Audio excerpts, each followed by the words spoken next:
Matius pasal 11 ayat 1, maka terjadilah, setelah Yesus menyelesaikan perintahnya kepada ke-12 muridnya, berangkatlah ia dari sana, untuk mengajar dan memberitakan Injil dalam kota-kota mereka. Pertanyaan Yohanes Pembaptis dari dalam penjara.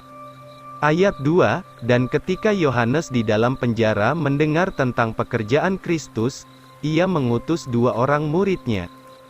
Dan berkata kepadanya, "Engkaukah yang akan datang itu, atau haruskah kami mencari yang lain?" Yesus menjawab dan berkata kepada mereka, "Pergi dan tunjukkanlah lagi kepada Yohanes hal-hal yang kamu dengar dan lihat. Orang buta melihat, orang lumpuh berjalan, orang kusta ditahirkan, orang tuli mendengar, orang mati dibangkitkan, dan Injil diberitakan kepada orang miskin. Dan berbahagialah orang yang tidak syak kepadaku." Kesaksian Yesus tentang Yohanes Pembaptis. Ayat 7, setelah mereka pergi, Yesus mulai berkata kepada orang banyak itu mengenai Yohanes. "Apakah yang kamu pergi lihat di padang gurun? Sebatang buluhkah yang digoyangkan angin? Tetapi apakah yang kamu pergi lihat? Seorang yang memakai pakaian haluskah? Lihatlah, mereka yang berpakaian halus itu ada dalam istana-istana raja.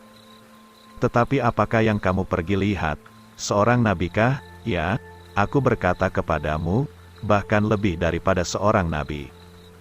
Sebab inilah dia, yang tentangnya telah tertulis, lihatlah, aku menyuruh utusanku mendahului wajahmu, yang akan mempersiapkan jalanmu, mendahului engkau. Sesungguhnya aku berkata kepadamu, di antara orang yang dilahirkan oleh seorang perempuan, belum pernah bangkit seorang yang lebih besar dari Yohanes Pembaptis, tetapi yang terkecil di dalam kerajaan surga, itu lebih besar daripadanya. Dan sejak zaman Yohanes Pembaptis sampai sekarang, kerajaan surga diserbu dengan paksa, dan yang memaksakan itu merebutnya dengan kekuatan.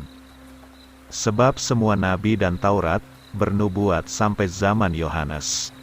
Dan, jika kamu mau menerimanya, dia adalah Elia yang akan datang itu.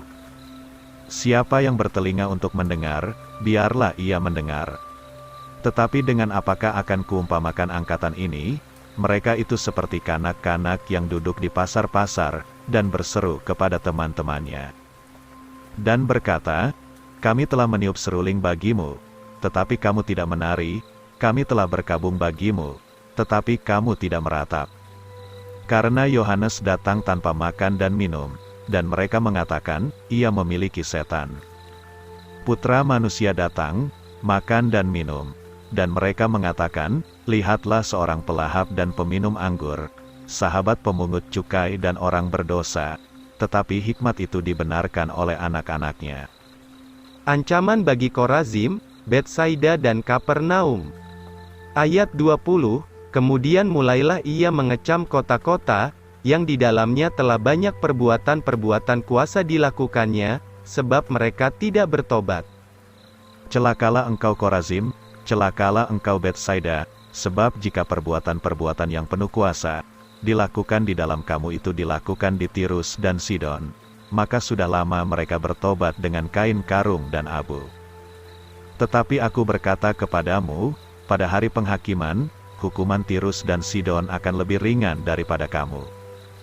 Dan engkau hai Kapernaum, yang telah ditinggikan sampai ke langit, engkau akan diturunkan sampai ke Hades, sebab jikalau perbuatan-perbuatan penuh kuasa yang dilakukan di dalam engkau, dilakukan di Sodom, maka ia akan tinggal tetap sampai saat ini. Tetapi aku berkata kepadamu, pada hari penghakiman, hukuman negeri Sodom akan lebih ringan daripadamu. Yesus memuji hikmat Bapa.